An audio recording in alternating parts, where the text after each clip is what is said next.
55,000 ఉద్యోగాలు మేము ఆల్రెడీ ఇచ్చేసినాం అని చెప్తున్నాడు. అది రాంగ్ అండి. ఎక్కడ ఇచ్చాడు? ఏ డిస్టిక్ అంటే మన రాష్ట్రంలో ఎక్కడ ఉంది చెప్పండి మీరు. అంటే మేమందరం పిచ్చి వాళ్ళం, ఇక్కడ ధర్నా చేసే వాళ్ళము. అతను ఇస్తే మేము ఇక్కడ ఈ స్టేజ్ లో ఉండకపో ఇప్పటికి హ్యాపీగా జాబ్లలో ఉండేవాళ్ళం, మేము జాబ్లలో ఉండేవాళ్ళం కదా. రాజకీయ స్టేజ్ మీద అదే చెప్తున్నాడు. వచ్చిన మొదటి సంవత్సరంలోనే 55,000 ఉద్యోగాలు పైగా మేము ఇచ్చినాం నిరుద్యోగులకు అని చెప్తున్నాం. ఓకే అంటున్నారు కదా, ఆ ప్రూఫ్ మొత్తం ఇప్పుడు ఎట్లానే యూట్యూబ్ ఛానల్స్ అన్ని ఉన్నాయి, ప్రతిదీ ఆన్లైన్ లో అప్పుడే తెలుస్తుంది కదా. ఏమనండి యూట్యూబ్ లో, ఛానల్స్ లో, ట్విట్టర్ అన్ని ఉన్నాయి కదా. ఎప్పుడు వేసాడో మాకు చూపెట్టమనండి, మేము చూస్తాం. అబద్ధాలు ఆడకండి ప్లీజ్ అండి. మా లైఫ్ ఎంత స్పాయిల్ అవుతుందో అది మాకు తెలుసు. 3 years నుండి మేము చూస్తున్నాం, 3 years నుండి. ఇప్పుడు 2 months అక్టోబర్లో వేసేది, మళ్ళీ ఇప్పుడు అక్టోబర్ గ్యాప్ ఇచ్చేసి ఎప్పుడు వేస్తాడో తెలియదు. మెయిన్ అంటే ఒక సామెత ఉంది కదా, అంటే ఏమంటే నేటి బాలలే రేపటి పౌరులు, కానీ వాళ్ళు పౌరులనే నాశనం చేస్తున్నారండి. ఇక్కడ ఏం లేదు, విద్యా సంస్థ డెవలప్ అయితే కానీ మన ఇండియాలో ఎలాంటిది డెవలప్ కాదు. మెయిన్ ఇండియాలో ఎడ్యుకేషన్ మోస్ట్ ఇంపార్టెంట్ అండి. ప్రతి జాబ్ క్యాలెండర్ కొద్దీ ఎలా ఇప్పుడు జూన్ 2కు జాబ్ క్యాలెండర్ వేయాలి, అదొకటి వచ్చేసిందండి. జాబ్ క్యాలెండర్ 2కి వేయాలి కదా, అదే జాబ్ క్యాలెండర్ కంటిన్యూ అవ్వాలి. మళ్ళీ గ్యాప్ ఇచ్చి క్యాలెండర్ పాడేసి మళ్ళీ ఇంకొక జాబ్ క్యాలెండర్ అంటే మేము ఎన్ని బుక్స్ పట్టుకోవాలి? మేము పిచ్చి వాళ్ళ మా ఫ్యామిలీని వదిలేసి హాస్టల్లో ఉన్నామండి. మాది ఆదిలాబాద్ డిస్టిక్ అండి. ఆదిలాబాద్ డిస్టిక్ నుండి హైదరాబాద్కి వచ్చినాం. అక్కడ నుండి ఛార్జ్ ఎంత? 3 years బేబీని వదిలేసి వస్తున్నాం, ఫ్యామిలీ మెంబర్ని అందరు వదిలేస్తున్నాం. ఒక్కవేళ బై మిస్టేక్ మా ఫ్యామిలీ బాగుందని పంపించారు, మ్యారేజ్ అయినాక పంపిస్తూ ఉంటారా? 2 monthsకి 3 monthsకి ఎందరు పంపిస్తారు? హాస్టల్కి మళ్ళీ ఫీ కట్టాలి మేము. ఒకసారి మా ఫీలు అన్ని కడతాని చెప్పు, అప్పుడు ఎప్పుడైనా వేసుకుంటాం. మేము కట్టుమనండి. ఫీలు కావాలని చేస్తున్నారా లేకపోతే మా ఫ్యూచర్ తోటి ఆడుకుంటున్నారా మాకు అర్థం అవ్వడం లేదు. అదే అర్థం. క్వశ్చన్ మార్క్ అక్కడే. ఎందుకు ఇలా మా ఎడ్యుకేషన్ గురించి ఇంతలా తిప్పలేదు? తిరిగి అక్కడికి వస్తుండు, మళ్ళీ తిరుగుతుండు అక్కడికి వస్తున్నారు. అంటే మేము అంత పిచ్చి వాళ్ళమా?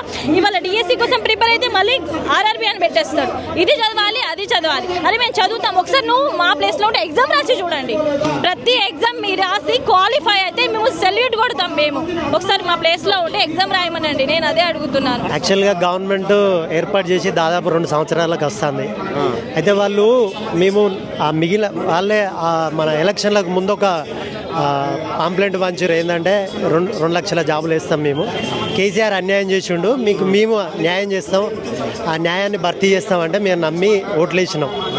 సో తర్వాత కొన్ని కారణాలు చెప్పేసి ఈ ఎస్సీ వర్గీకరణ అని చెప్పేసి ఇంకా మిగిలిన కారణాలు చెప్పేసి ఈ జాబ్ క్యాలెండర్ని నెట్టుకుంటూ వచ్చారు. సో ఇప్పుడు టైం వచ్చింది.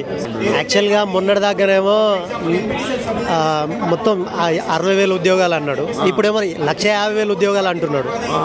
అంటే ప్రైవేట్ తోటి కలిపి అంటున్నాడు. మరి ప్రైవేట్లో కూడా కోల్పోయిన 2 లక్షల ఉద్యోగాలు దాదాపు కోల్పోయాడు. మరి అవి మైనస్ చేస్తే -50,000 అవుతాయి కదా.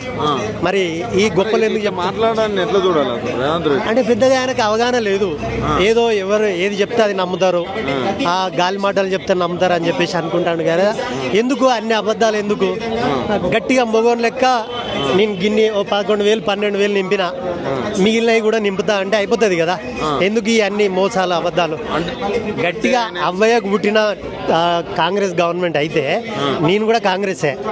నువ్వు కాంగ్రెస్కి ఓట్లు వేసిన బ్రో. నేను ఎప్పటికీ కాంగ్రెస్కి వేసిన. నేను మధ్యలో పోవచ్చు కానీ ఇప్పటికీ కాంగ్రెస్ మార్పు నిరుద్యోగుల పట్ల నేను ఏమంటానా అంటే గవర్నమెంట్ను అడుగుతాను, ఓటు వేసినా కాబట్టి అడుగుతానా.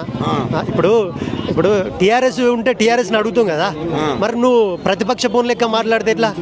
ఉన్నది గవర్నమెంట్లో ఉన్నది మీరు కదా. అంటే సీఎం ఉండి అట్లాంటివి మాట్లాడద్దు నిజానికి. కాకపోతే ఏమున్నా కూడా మేధావులతోటో ప్రజలతో చర్చించి ఏవేవి అక్కర్రాని పథకాలు ఉన్నాయో తీసేయి. నువ్వు ఇది మన రైతు బంధు కట్ చేస్తా అన్నావు, ఏడ కట్ చేసినావు? కట్ చేయలే. ఎవరికైతే అర్హులు ఉన్నారో వాళ్ళకి ఇచ్చి అనర్హులను తీసేస్తే సగం ఇది లూటిపోతుంది. ఏవైతే మిగిలిన డబ్బులు ఉంటాయో వాటిని నిరుద్యోగానికి కానీ విద్యకు కానీ ఆరోగ్యానికి కానీ పెట్టచ్చు. అంతేగాని చెప్పుడు ఒకటి చేసేది ఒకటి అయితే ఎట్లుంటుంది చెప్పు? అట్లనే ఉంటుంది. ఆ దొంగ లెక్కనే చూస్తారు. ఇప్పుడు 8 లక్షల కోట్ల అప్పు అయింది, ఎవరి మీదకి నెడతారు? ఇంకా సబ్సిడీస్ ఇచ్చి ఇంకా అన్యాయం చేస్తే తెలంగాణను ఎవరు నెట్టి మేమే కదా.